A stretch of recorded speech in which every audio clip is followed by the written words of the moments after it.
Off top, Alabama got some funny laws. Bet you're getting nervous, aren't you? Nope. So, you know it's illegal to put salt on a railroad track in Alabama. Play the music. This is the Domonique Foxworth Show.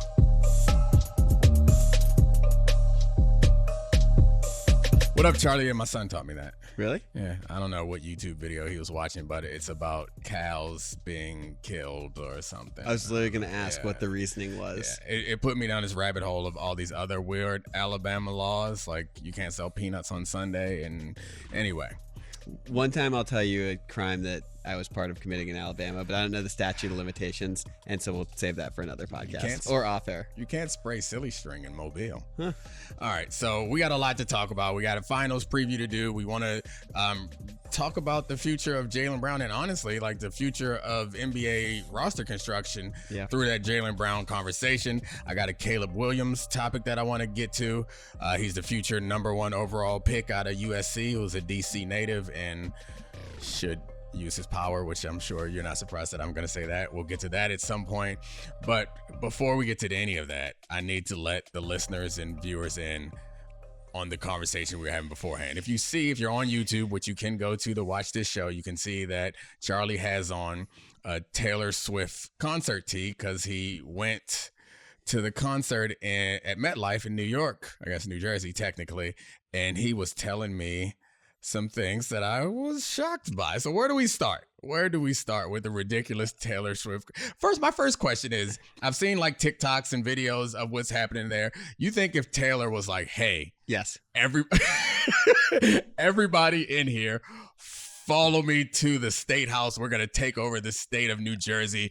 Let's go bum rush the security guards and fight the cops. They would do it. 100%. And it would be a real conundrum for the cops because having 80,000 millennial white women, like what are the cops going to do? Politely ask them to stop? That's sort of their MO with that in that situation. I wonder what they would have to do to get the cops to that point where they start letting off shots. So I know she's a crazy big deal and they're like lunatic fans for everyone.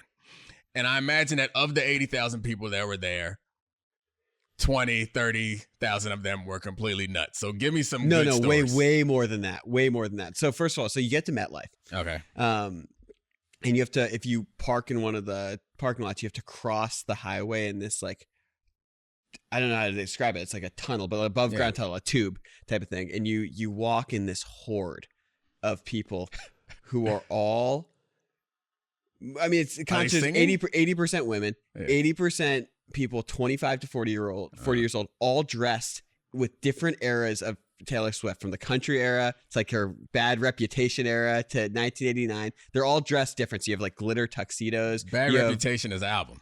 Reputation is the album. Okay, I got you. So it was a bad era? It was like her bad girl era. Oh, okay, gotcha. After she got into her tiff with Kim Kardashian. She's Kim Kardashian era now? No, she had a feud with Kim Kardashian about Kanye West's song "Famous." Oh yeah. And then it was like she said her reputation was ruined and had her bad girl album. Okay. But they're all dressed in different Taylor eras. They all have friendship bracelets.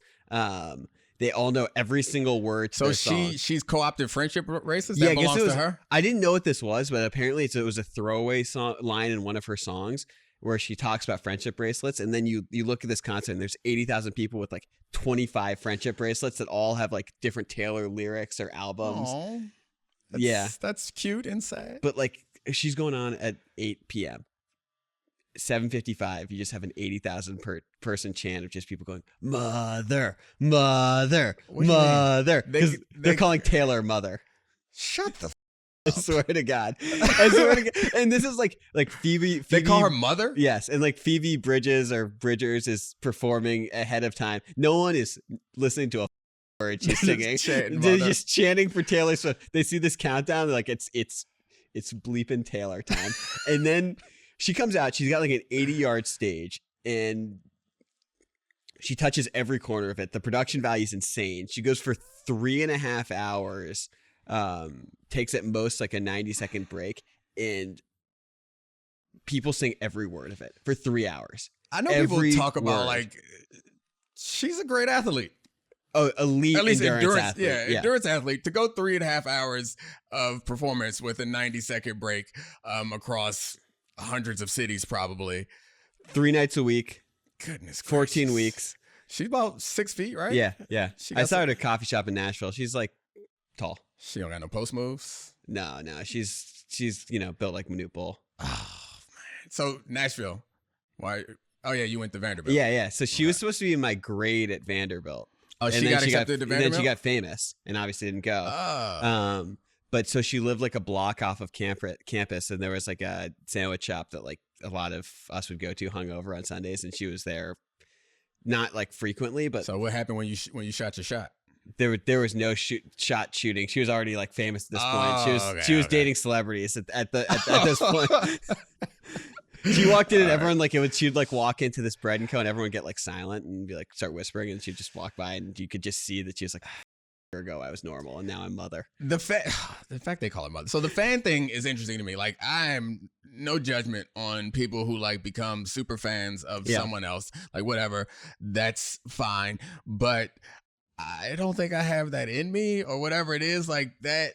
I think it might just be my ego. It's like, I will, no matter how much I like you, at some point I'm putting it down. Yeah. And I would not be mesmerized by anyone to that point. So the way I would describe it is like, imagine Game 7 Cavs Warriors 2016 if everyone was rooting for one team in the stadium, and she does that 52 times in the stadium every single time is that intense with the fans. What? Yeah, That sounds crazy. fun. Oh no, and she was amazing. And like you might not think you're a Swiftie. Like I didn't think I was a Swiftie, and then you realize Yeah. all I'm the sure I words know to it. half the songs, at least half the I'm songs. sure I know a lot of this. I And don't the- know. you've I'm trying to heard think every of. chorus. I'm trying to put myself in the mindset of who would it have to be, and I don't think that there is anyone. And like I mentioned No. before, my wife goes to all the Beyonce concerts. I've Yeah. never been to one, but like that feels like a similar experience where it's just a lot fewer white women, I guess. Yeah. Still probably a whole lot of white them. women. Yeah. She's a icon. Yeah, she's a crossover icon. But Honestly, like the person who would know that much of their music can't go to his shows anymore. Sorry, Kanye. yeah, Really? Yeezy does have a following. He's like got that. like, All and also he's got like enough songs to have a greatest hits album. right. All right. Is that all the ridiculous Taylor stuff that we need to talk about? There was one funny thing. So we were in a box. One funny thing? Well, there was another funny thing. Okay. We were in a box for this, and I guess my friend who gave me this ticket, Scott, shout out to Scott, you're the man. He bought half the tickets in the box, and we were in the box with like a 14-year-old's birthday party with the mom and Jersey mom. Oh, like a stereotypical Jersey mom? She was nuts. Sherry was nuts. She was guarding like the front. So the box had like the buffet area and then the seats area. And she was like, none of us were like drunk or unruly or anything like you're that. old now. And yeah. And like also there were a bunch of 14-year-old kids that we didn't want to be assholes to. Yeah, right. But she was like, you guys do not cross the line to the front of the box. I paid just as much as you, dude. You guys, and we're like, lady, we're fine. We just want to stand at the back and watch Taylor. We are fine. So she owned the front of the box? Yeah. You guys were the back of the box? Yeah, we had like, she tried to take the entire seats area. Oh. And Just trying that to was bully like, you. we just sort of talked her down from it, but she got full like stereotypical Jersey aggro. And I thought this was funny because this is like a 48, 50-year-old woman covered in glitter wearing like a Taylor Swift pantsuit and is like trying to get like aggro, like the hands are going like this. We actually had this, like the how dare you. All right, I've had enough Taylor talk. Let's get to basketball. All right, so the finals. This playoffs, I think, have been full of a lot of really impressive and interesting series, and I feel like we're ending at a championship game that's less interesting than the series. Like I was thinking of all the other series that I've enjoyed or was at least more excited for. Yeah. I was more excited for each of the conference finals than I am for the championship. However, I do think I heard Mike Malone say that the Heat are the toughest test that they've had. And my first reaction was, oh, that's ridiculous. And then I was like, I guess, kind of. I mean, you're looking at the Suns, whom they took them to 6 games, but the Suns were, like, at no point did we feel like, after game 1, we were like, oh, this is not what we thought it was going to be. Right. And it didn't seem hard for them.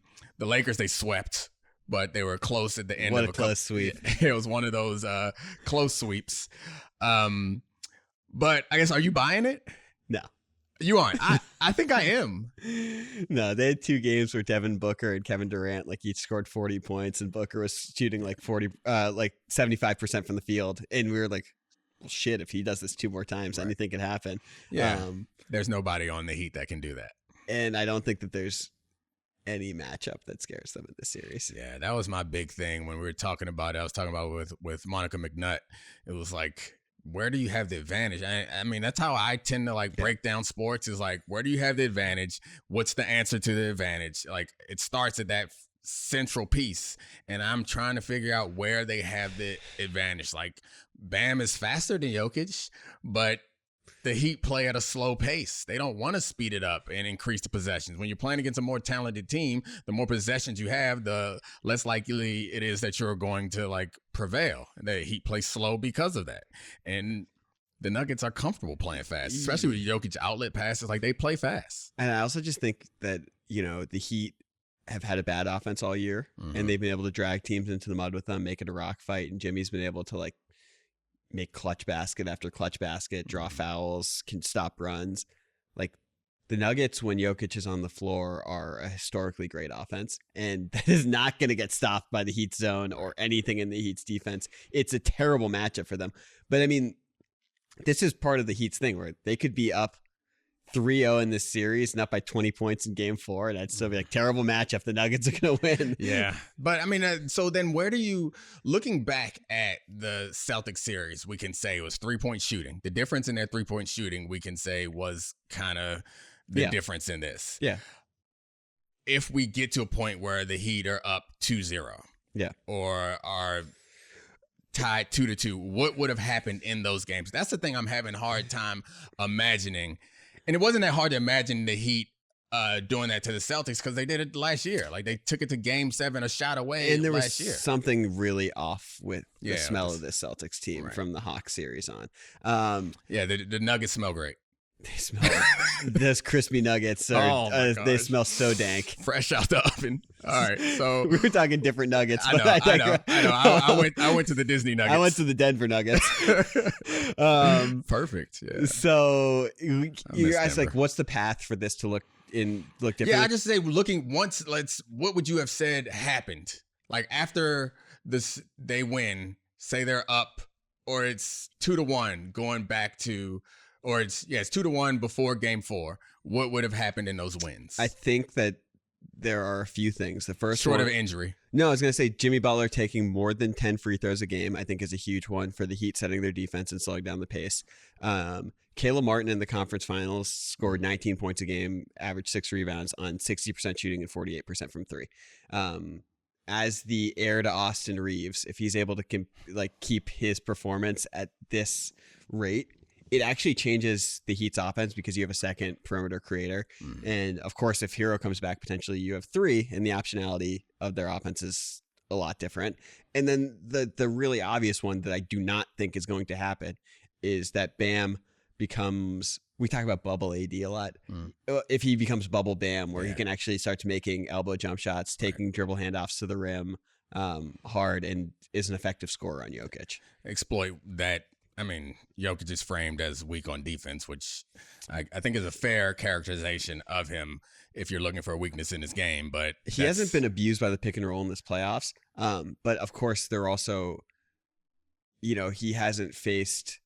Anthony Davis was great, but he wasn't a big who really was testing him in different ways, inside and out. Like, his jump shot betrayed him these last couple of years, so he wasn't able to draw Jokic away from the basket, and then, go by him. So, I mean, it's not completely unrealistic. I think you said you got them in 4. Was that a real pick?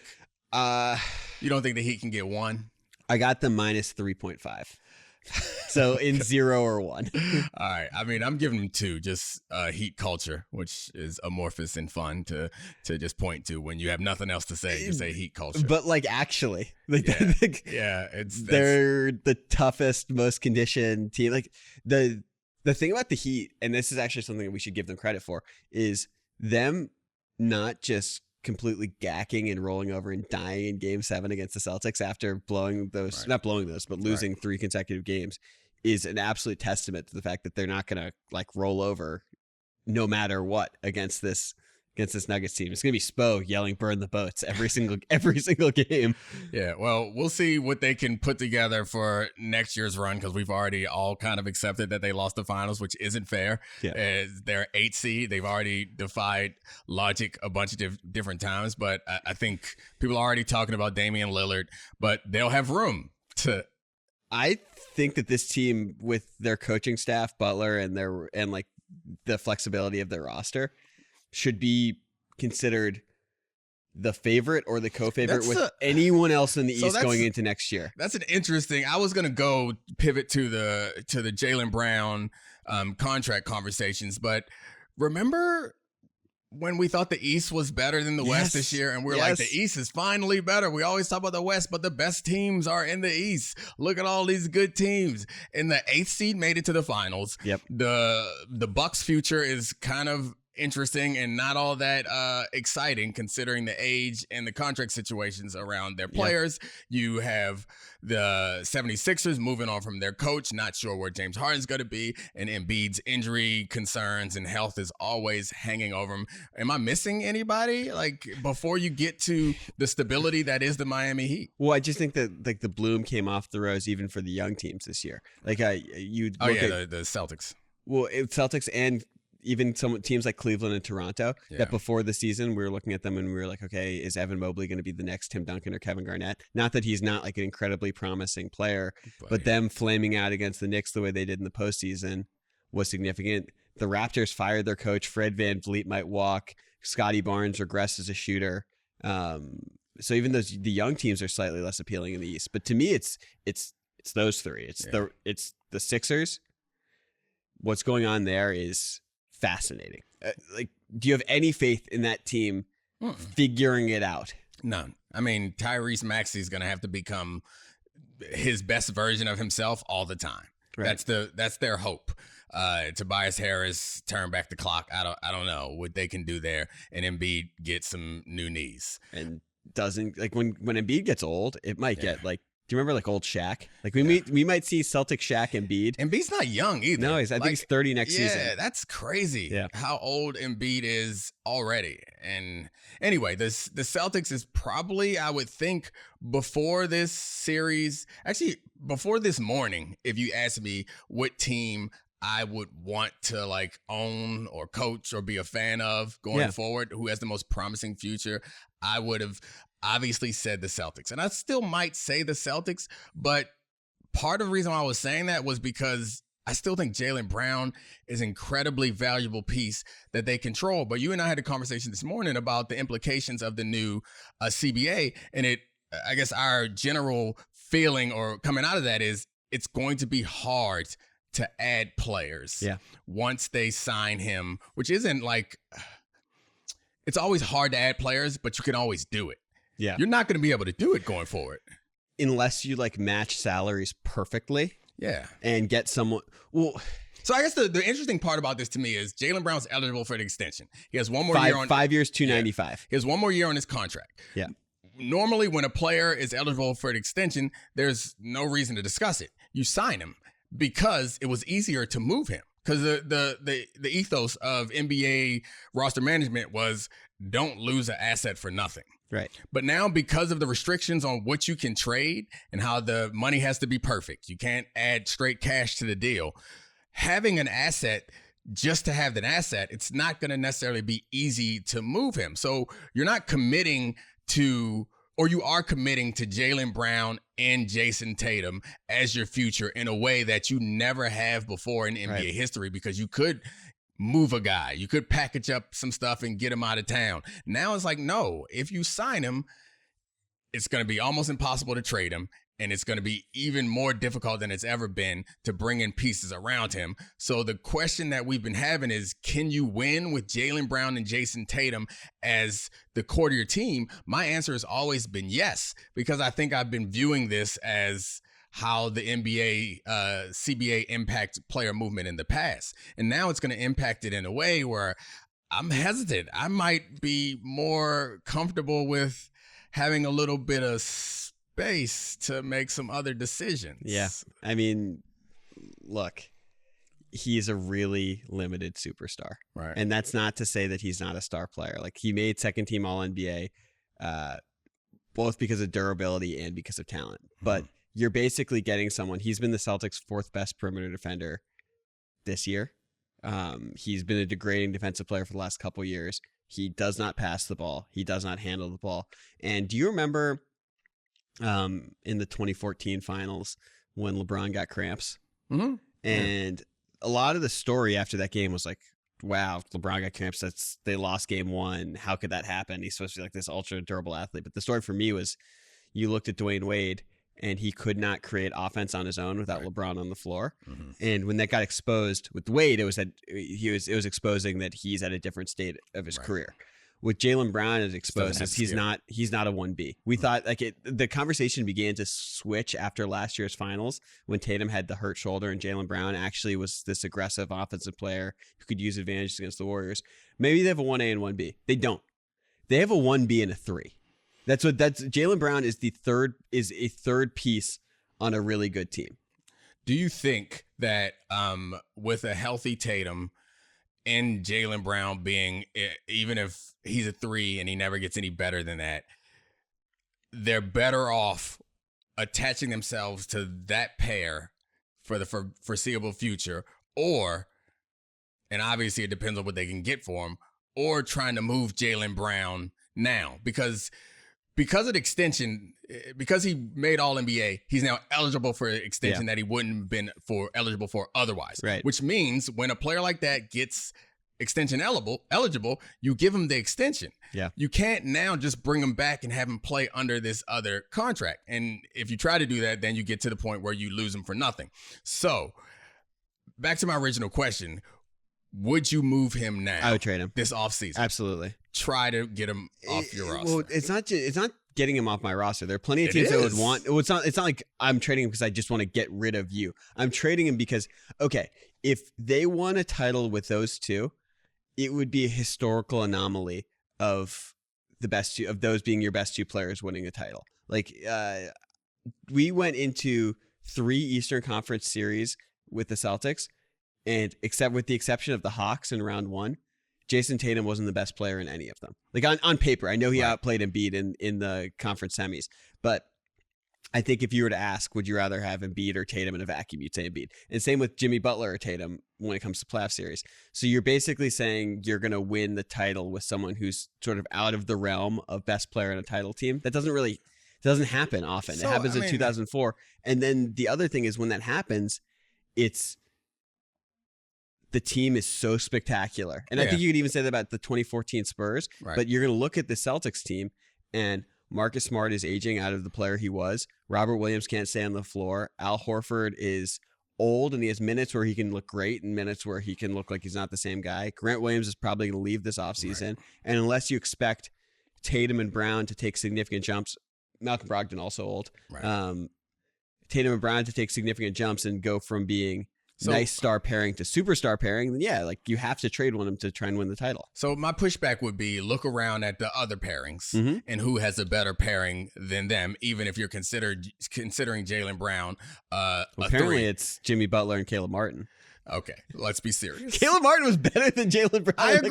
I agree. But you're betting on that. Would you trade Caleb Martin for Jaylen Brown? So no one's betting on that. I'm being serious about this. So who would have a better pairing? And we have to also accept that everyone in the league is going to be dealing with these same restrictions. So if you look around the East, I don't know who would have a better pairing. And you look at Jayson Tatum's age and his trajectory, he still can get better. So saying that he's not better that Embiid is in a vacuum and he's not better than Jimmy Butler is in the playoffs this year, I think is short-sighted.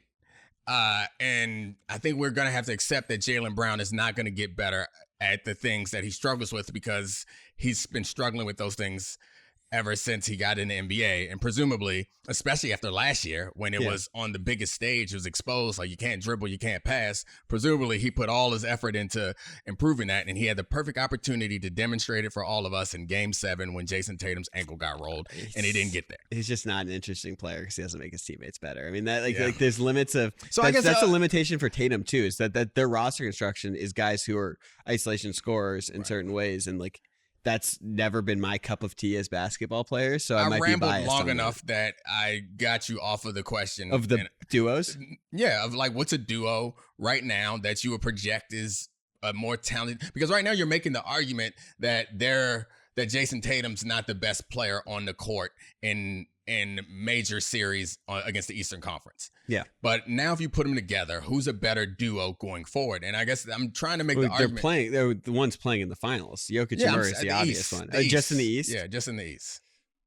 And I think that's the argument for keeping them together is you don't want to panic, and everyone else is going to be having the same difficulties as you. Yeah. Jaylen Brown's probably not going to get better. Jayson Tatum still, I think, could get better, and he's shown improvement in his playmaking. And he can do I was about to say he can do what Durant and Kawhi did, where they're not additive passers, but they're good passers, which is something I think Tatum is willing to do. But he's never going to be a point forward type of guy who's going to control the pace of the game and be a queen of the chessboard. So you need a point guard is what you would want. But the thing is, like, the value of Jaylen Brown, like, would you trade him to Atlanta for DeJounte Murray and DeAndre Hunter? Because I would. Both of them. Yeah. Oh, hell yeah. For both of them. Yeah.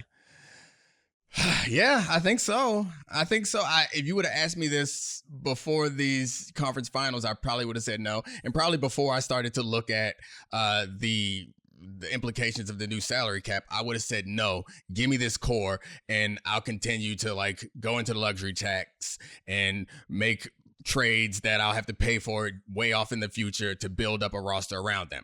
Those things are going to be much harder to do under the new salary cap. So I think I might. Yeah, that's the interesting thing. There are interesting packages before he signs this contract that I would find appealing to see if you can get a different version of Tatum, like putting him with a great passer, someone who's a great defender, someone who can set him up to score more easily. Like the thing, I loathe comparing him to Kevin Durant, because as much as I sort of crap on Kevin Durant, he is so unique in the ease that he can fit in and score. Yeah. But there are aspects of that you see in Jayson Tatum that I think he could fit with a lot of players who could really help him be like a truly, truly elite, unstoppable scorer. He doesn't have the diversity of moves and mid-range games, Kevin Durant, but I see what you're saying. But length and ease of which he scores, like it'd be really interesting to see him play with someone who sees the court in a different way as a co-star than Jaylen Brown. Right. All right. So the hardest thing for me moving forward in this conversation is understanding how this is all going to pan out in the new CBA. I think we have a decent understanding of it, but I think what people aren't saying is that we might have seen Jaylen Brown in his last time in his Celtics I think uniform. We have. Yeah. I think we have, for sure. And it's the Celtics been though ruthless, pretty smart organization. Yeah. And if you and me are coming to the conclusion that Jaylen Brown puts a cap on them that I'm not sure they want to accept, then they might be coming to a similar, or at least entertaining that, right? Yeah, definitely. And I think we know that they entertained the Kevin Durant, Jaylen Brown trade talks earlier this year. We know that Jaylen Brown has long said that he wants to test free agency.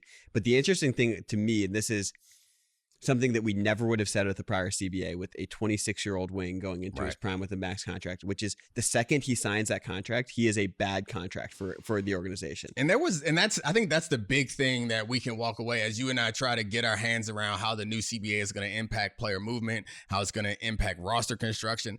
I think that's the thing that we need to get our heads around, and it might take some time for all of us in sports media to understand and accept this. Is before we looked at it, there was no such thing as a bad contract. Right. You could kind of get from under all bad contracts. Russell Westbrook just built a title contender. Yeah. You could move just about anybody. Yeah. And the worst crime you could commit in roster construction was to lose an asset for nothing. Yeah. So when someone is extension eligible, you give them the extension, you figure it out later.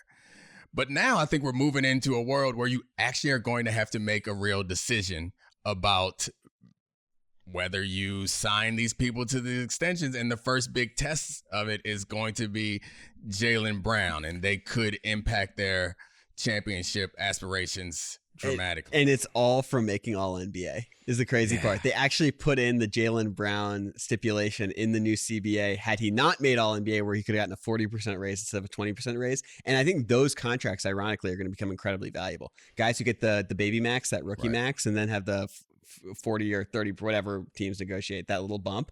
Because there are going to be so many of those around the league that they're going to be so easy to match. But Jaylen's is going to be uniquely huge, and he earned his all NBA spot. I'm not going to like that. He had a good enough season. It was 26 points a game, but it was also this really unique year with injuries and load management that I don't think anyone really thinks he's one of the 5 or 6 best forwards in the NBA. It's so interesting that they, with all the max contracts that are available, and like these, it's a slotting essentially where players are getting more money than they deserve because they happen to be eligible for the max and they're the best player on their team. Some players are having their salaries suppressed because of it. And if there are other distinctions that you can fall into with 40% raise that there's not much really to talk about or negotiate for. It's kind of like, this guy's eligible, this is what you pay him.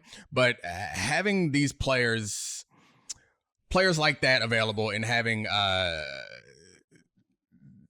forgot what I was going to say, but having the money that you need to construct a roster is really hard to do in the NBA. It always has been. I think it's getting a lot more difficult in understanding how much you can apply to a specific player. We think about it, percentages of a salary cap. It's going to be interesting. And the decision this offseason is about flexibility versus certainty. Yeah. With what they have now, they can get to the finals. Yeah. And they could probably win the championship. But they won't have all the things around what they have now going forward. They won't. And also, I think they realize that they're going to need a lot of things to break right. I mean, obviously every team needs a lot of things to break right for them to win a championship, but they will need a good amount of luck that we aren't going to think about for those past Warriors teams, this Nuggets team, et cetera, et cetera. And the question is, I think, do you want to invest in hoping that everything falls to shit around you and you win the title that way? Or do you want to try and move the pieces around Tatum because you have this asset that theoretically for the next 4 years should be one of the 8 best players in the NBA? And can you elevate him to be a true number one if you put different pieces around him? And you'd opt for maintaining your flexibility. But I guess I just don't even think that, I just don't think it's that great of a fit. I don't think Jaylen Brown is as valuable as that contract. Because you're not even maintaining flexibility. You're just committing to other players. If you you are maintaining flexibility for sure. Because I guess it's two smaller pieces and contracts that can be moved. Which are. So have we settled as a show on they should move on from Jaylen Brown? I mean, I hate that, but I think it's the right thing. We love beautiful basketball, and there's one thing that you can say is that the Celtics playing with Brown and Tatum, this might be like a mutually beneficial parting of ways too. Yeah. He might play more beautiful basketball with a different guard who's less ball dominant around him too.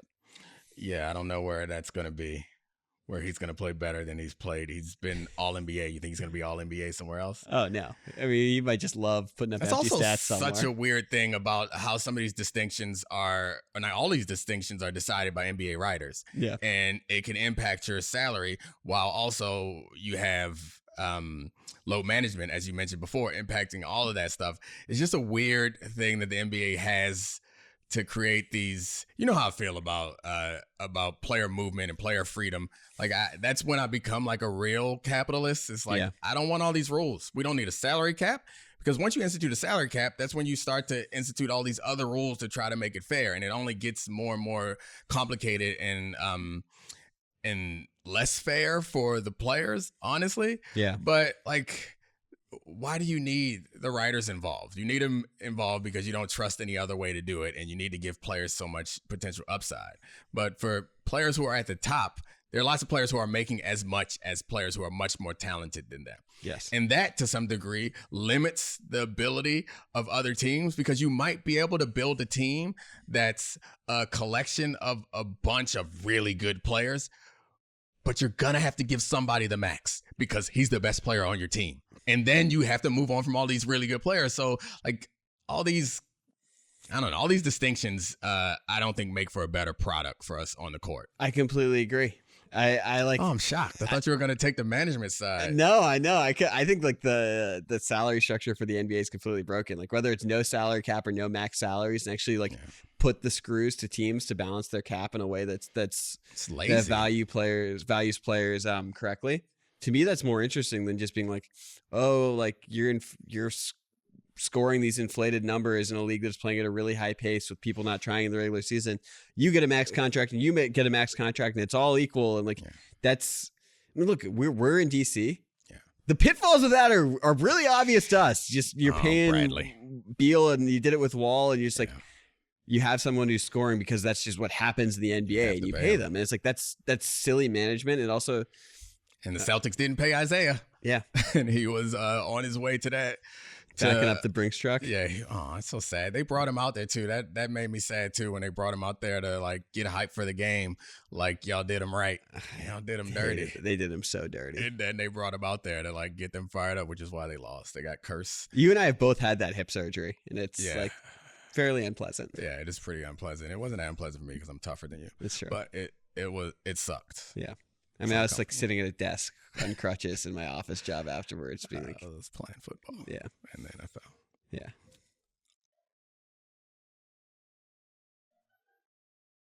Are we done? No, we're not done. I was gonna wait out the awkward silence as much as I possibly could. Yeah, the world that I would love to see is a world without a salary cap. That's not gonna happen. Eliminating the max salaries, I think, leads to a world where you get more competitive teams. Yeah. Where you have, and also like we were talking about how there are restrictions after a certain age. Like LeBron can only get a 2-year max, which to me, like I get the reason for it, but all this is about is ways to curtail player power because the teams and the general managers don't have whatever leverage or heart that they want to have to make the decision, but I think it hurts them in the long run. So like there could be a way that you address all this where it's like, all right, you're really good. We're going to pay you like you're really good, which means that what we can put around you won't be as great, which means that there are a lot of other players that are available for other teams to make those teams really good. And then you won't be like, all right, for LeBron at his peak, we have to pay the same for LeBron as his peak as this competitor that we have is paying for Bradley Beal at his peak. Right. They're never going to be able to compete. And that's not Bradley Beal's fault. That's not LeBron's fault. That's the general managers in the league's fault for imposing these stupid rules. I totally agree. It also like tiers player empowerment in certain ways. Like I think it's a lot more palatable for the fans for someone like LeBron James or Kevin Durant to push around his muscle and get teams to do what they want them to do than when it's, we can just continue to dump on the theoretical Bradley Beal, but like Bradley Beal forcing the hand of an organization, you're like, for who, for what, for why? Yeah. And I mean, it's you can do Harden or Kyrie. Like there are plenty of players who have done it. It's like aren't at that level. But the second they're not as valuable to a team based on their contract slot as LeBron or Jokic or Embiid, the amount that they can push teams around and they can jerk fans around also changes because it's like you just aren't as valuable when you're not getting paid as much. And so it's like that to me is like a solution that would actually make it more interesting for the fans as well. Speaking of player power, there's one thing that we haven't seen happen in a long time. And I think with the introduction of NIL, there's a potential of it happening again. So Mike Florio presented the concept that Caleb Williams, the future, he's like the next big quarterback. Honestly, tank for Caleb Martin also. Yeah. Okay. Caleb Williams is the USC quarterback who is going to be the number 1 overall pick in this coming season. And he's the guy.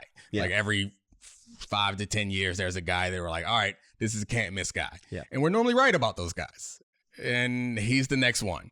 So because the amount of money that he's able to make in college now, he has leverage to say to the NFL, no thanks. Not to the whole league, but to whoever is there who might want to draft him. And you remember Eli Manning did it. John Elway did it. John Elway did it because he had the leverage of saying, I'll go play baseball. Eli did it just because, his dad secretly runs the league. Yeah, him and his dad and his brother were already super powerful in the NFL and they could just do it. And I've always advocated for players to reject that first round team because I do think, aside from the part where it's just unfair, drafting people in general is unfair, I think it's really particularly unfair from a not deciding where you live, but in the NFL, your careers are so dependent. Yeah. And it's so dependent on how well an organization is run.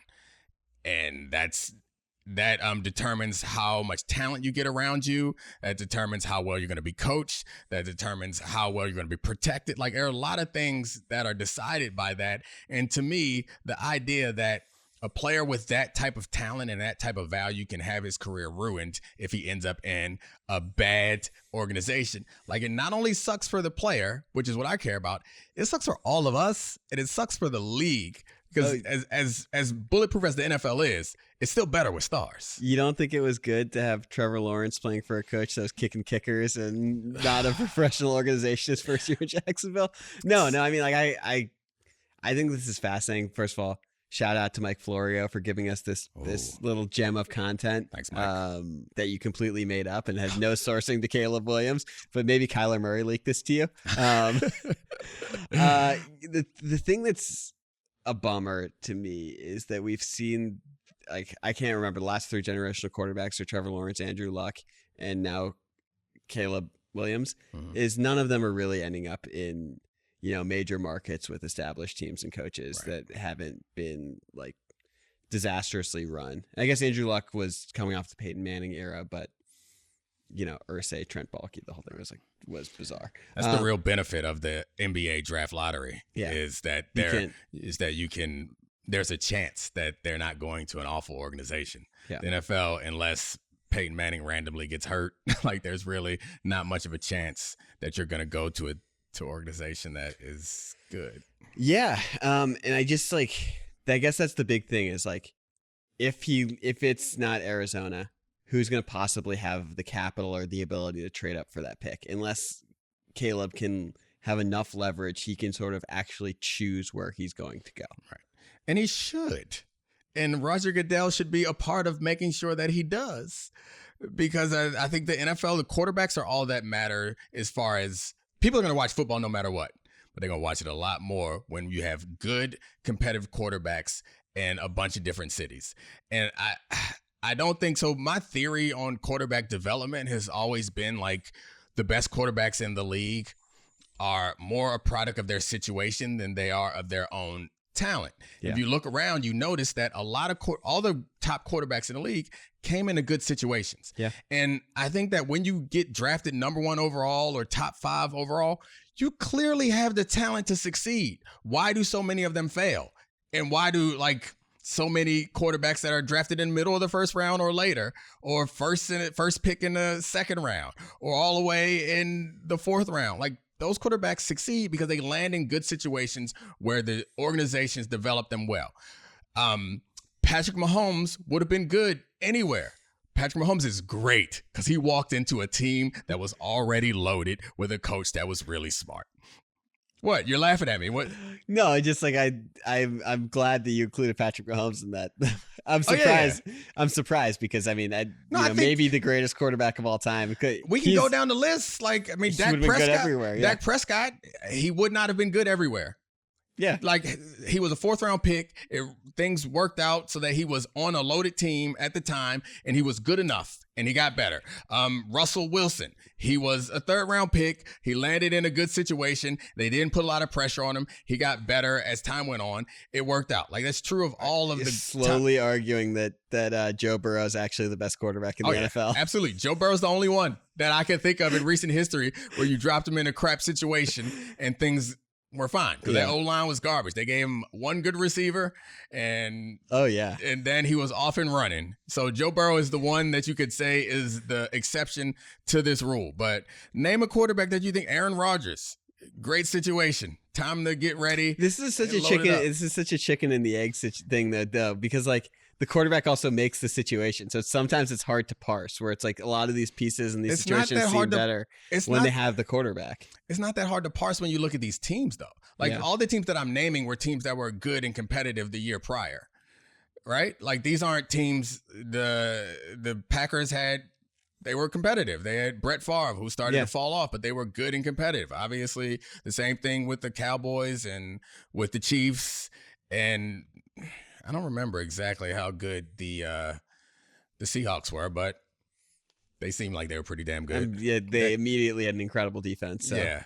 So, I mean, maybe it's a chicken and egg situation, but I guess I would like to have my egg in a nice, safe, warm nest. Mm-hmm. Don't throw it out there with Urban Meyer and the dangers of the world. So, like, I don't just say this for the sake of the player, because I do think it's unfair, as I talked about last week when I went on my anti-tanking rant, how it's really messed up to just spoil people's careers because you win a high draft pick. That aside, I think it sucks for all of us too. Yeah. If you let potential great players go to terrible situations. I love that you just accidentally argued, like, in your pro player argument, that the only thing that matters is coaches and the organizations for Bill.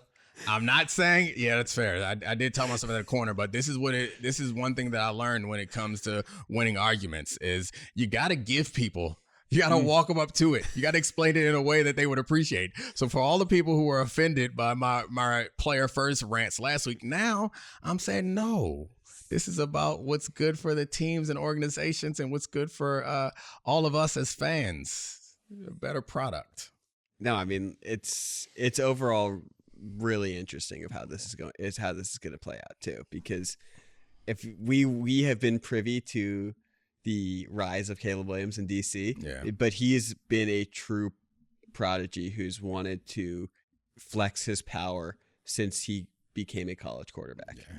Like, a friend of mine coached him in high school at Gonzaga, and he just said he was different. And DeMath is another like football power around here, and he was like, Caleb came in as a freshman and was the best player on the field and was the difference. The reason why they won a last second game was this guy. So he's been that guy for quite some time. He's been prepared to be a professional quarterback for, I think, a long time. And, you know, this is someone who does basically use the transfer portal to be like, I want to be put in the situation to best develop and to be a professional football player. It's like a college football mercenary in a way that is really interesting. His ambition is incredibly high. I think this is much closer to a John Elway situation than it is a Joe Burrow situation where they bantered for a day that, maybe he doesn't want to go to the Bengals. Like, this is a trash situation. Like, he is of a generation and of a type that I think will want to be in a place of his choosing, or at least a place where where it's not terrible. Yeah. I mean, the professionalization of college athletics is something that we've bemoaned before in the past, but this is a place where I think that it works out well for a player like Caleb, because I think he's thinking like a professional. Yeah. Like, moving to USC was definitely a decision that was like about his professional career and nothing else. He's going to get to hang out with Bronny next year. That'll be fun. I forgot about that. Each other. Yeah, that's going to be the place to be. Oh, wow. USC. Like, they already probably have a ton of like actors' kids and directors' kids and other LA millionaires and billionaires that fill that place. You add the number one recruit in basketball. Yeah, Isaiah going Collier. there. I think the number one girls basketball recruit is going there too, or at least a top 5 girls basketball recruit is going there. And then Bronny, who's the biggest celebrity of all of them, is going there. That is going to be a fun place to be. I know when I was in college, as good as we were at football, the basketball team was always better. Like, they won a national championship. We won the first ACC championship that we had ever won. Or that we'd won in a long time. First conference championship in a long time. I think it was the first ACC championship ever. And we were competitive. I think we lost 1 game first year, 2 games the next year, and 2 games the year after that. And then my senior year, we stunk. Yeah. But we were competitive, and we felt good. We were important until the basketball players came to the party. Yeah. And it was over. Juan Dixon and Lonnie Baxter walked in. It was over. Nobody was looking at us anymore.